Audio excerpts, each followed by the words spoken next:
वंदे मातरम। आज हम पढ़ेंगे संधि प्रकरणम। संधि किसको कहते हैं, संधि की परिभाषा क्या है।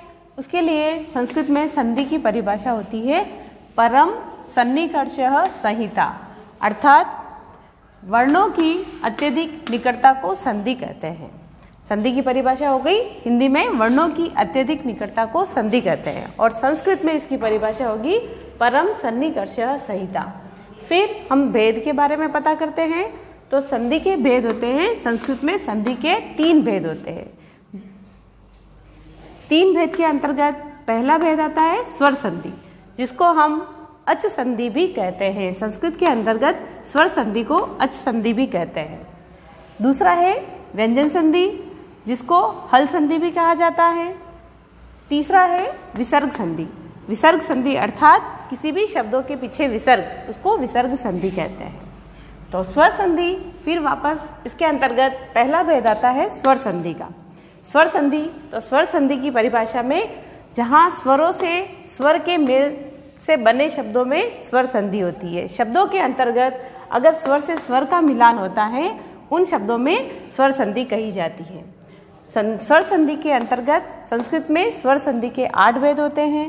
इसके अंतर्गत पहला है दीर्घ संधि, दूसरा है गुण संधि, तीसरा है वृद्धि संधि, चौथा है यण संधि, पांचवा है अयादि संधि, छठा है पूर्व रूप संधि, सातवां है पर रूप संधि, आठवां है प्रकृति भाव संधि। इसके अंतर्गत 5 भेदों को 5 जो भेद है वो आपके कोर्स में है। पहला दीर्घ संधि, दूसरा गुण संधि, तीसरा वृद्धि संधि, चौथा यण संधि और पांचवा अयादि संधि। मेन भेद तो 8 भेद होते हैं, लेकिन सिलेबस के अंतर्गत आपके 5 भेद ही हैं। अब हम यहां देखेंगे स्वर संधि के भेद। पहला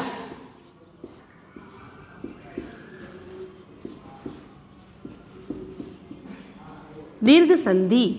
दीर्घ संधि के अंतर्गत हम इसका सूत्र पढ़ेंगे। इसका सूत्र होता है अकः सवर्णे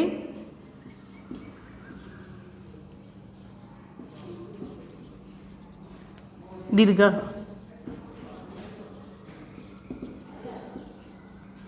ये इसका सूत्र हो गया अकः सवर्णे दीर्घः,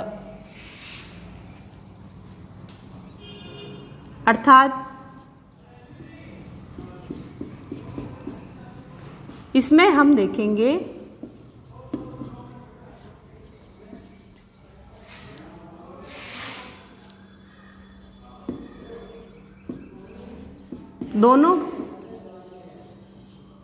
दोनों शब्दों में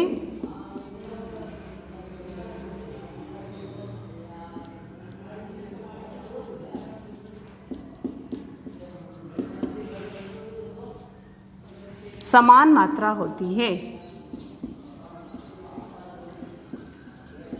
दोनों शब्दों में समान मात्रा होती है। जैसे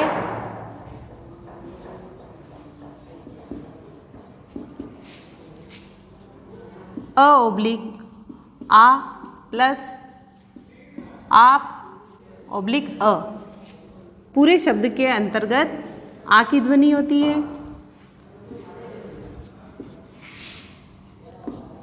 ई ओब्लिक ई प्लस ई ओब्लिक ई बराबर पूरे शब्दों में ई की ध्वनि आती है। ऊ ओब्लिक ऊ प्लस ऊ ओब्लिक ऊ बराबर पूरे शब्दों में ऊ की ध्वनि। री प्लस री बराबर री की ध्वनि। री प्लस री बराबर री की ध्वनि। इस प्रकार से संधि के स्वर संधि के अंतर्गत इन शब्दों की ध्वनि आती है पूरे शब्दों में, आ ई ऊ री री। फिर हम देखेंगे इसके उदाहरण।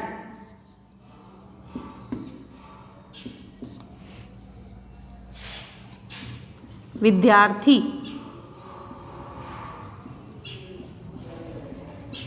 विद्यार्थी, तो इस शब्द में यहां से शब्द कटेगा विद्यार्थी, आ की ध्वनि यहां आ रही है, अर्थात विद्या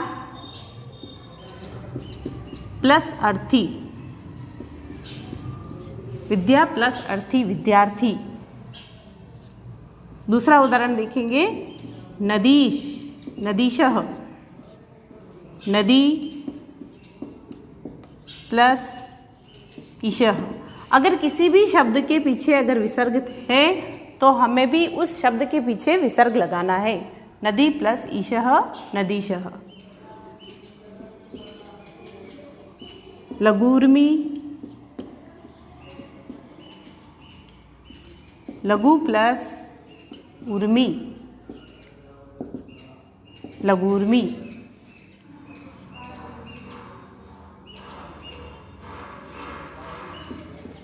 पितृणम, पितृ प्लस ऋणम। दोनों शब्दों में समान मात्रा। हमें यह देखना है कि हम जहां अर्थ कर रहे हैं तो दोनों शब्दों में इस दातव्य के अनुसार समान मात्रा होनी चाहिए।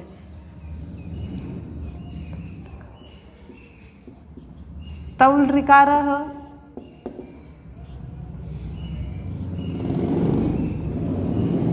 तवल प्लस ऋकारः, अर्थात इधर भी री की ध्वनि, इधर भी री की ध्वनि। इसमें पितृणम में इधर भी री की ध्वनि और इधर भी री की ध्वनि। इस प्रकार से शब्दों में, ऐसे शब्दों में दीर्घ संधि होती है। दूसरा है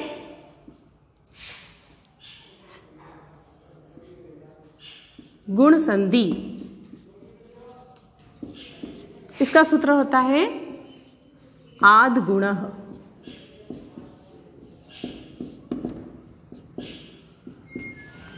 आद गुणः इसका सूत्र होता है। इसके अंतर्गत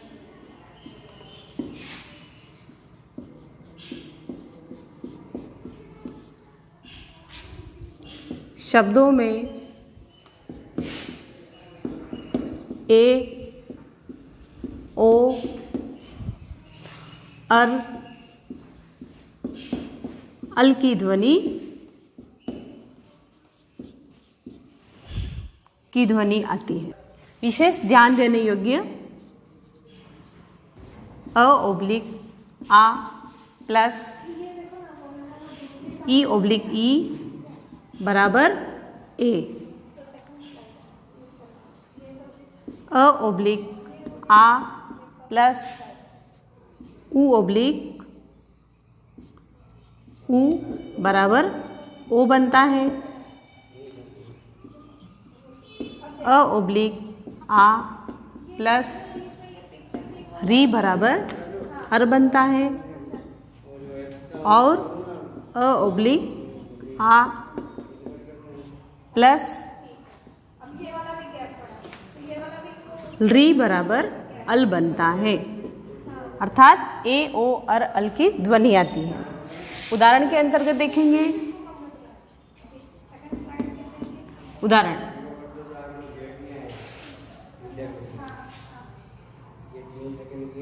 जैसे नरेशः, अर्थात नर प्लस ईशः, नरेशः। महेशः, महा प्लस ईशः, महेशः। यहाँ नरेशः नर प्लस नरा नहीं होता है, नर प्लस ईशः अर्थात नरेशः। महेशः महा प्लस ईशः।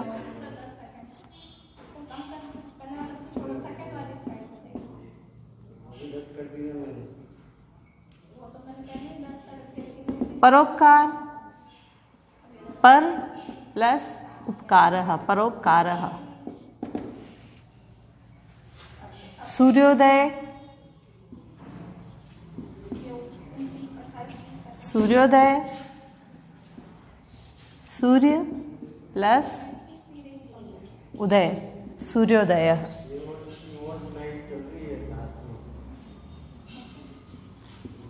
सप्तर्षि, सप्त प्लस ऋषि, सप्तर्षि।